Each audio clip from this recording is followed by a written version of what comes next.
Pagesat e menjëhershme pritet të jenë një realitet për Shqipërinë në nëntor të këtij viti, kur të nisë zyrtarisht zbatimi i sistemit të instant payment. Në një intervistë për televizionin Skan, drejtoresha e sistemeve të pagesave, kontabilitetit dhe financës në Bankën e Shqipërisë, Ledja Bregu, u shpreh se pas punës së bërë nga Banka e Shqipërisë për përmbushjen e kërkesave teknike për lidhjen me TIPS, kloni Bankës së Italisë, qytetarët do të kenë mundësi së shpejti të kryejnë transferta brenda pak sekondash, 24 orë në ditë dhe në 7 ditë të javës. Kur dëshironi të bleni një produkt, tregtari do t'ju ofrojë një kod QR që ta skanoni nëpërmjet telefonit dhe të kryeni menjëherë pagesën, pa që nevojë të nxjerrni kartën dhe pa përdorur një terminal POS. Aktualisht 2 vende të tjera të rajonit kanë nisur zbatimin e sistemit të pagesave të shpejta. Objektivi më aktual është nëntori, që do të thotë në nëntor,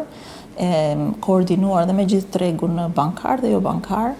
do të dalim live me infrastrukturën e instant payment, që do të thotë pagesa shumë më të shpejta në kohë reale, brenda maksimumi 20 sekondave, në platformën e TIPS Klon, që është një platformë ofruar nga Banka e Italisë, është identike me platformën e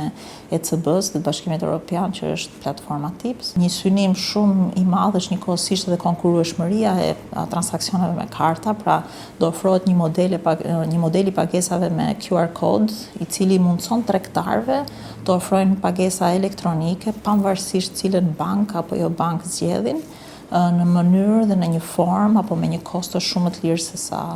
transaksionet me kartë dhe me POS. Duke nisur nga tetori i vitit të kaluar, bankat do të realizonin transferta ndërkufitare me kosto 5 deri në 10 herë më të ulët përmes SEPA. Drejtoresha e sistemeve të pagesave deklaroi se në fillim të gushtit, zonës unike të pagesave në euro do t'i shtohet edhe një institucion financiar jo bank. Për fatin e mirë, jemi të parët në Ballkan që ka një institucion financiar jo bank, i cili del live në fillim të muajit gusht, i cili do të ofrojë transferta krediti në SEPA. Dëshira dhe nevoja e tyre për të bërë edhe ato transferta krediti në SEPA për të përfituar ka qenë goxha e madhe gjatë procesit të integrimit në këtë zonë unike.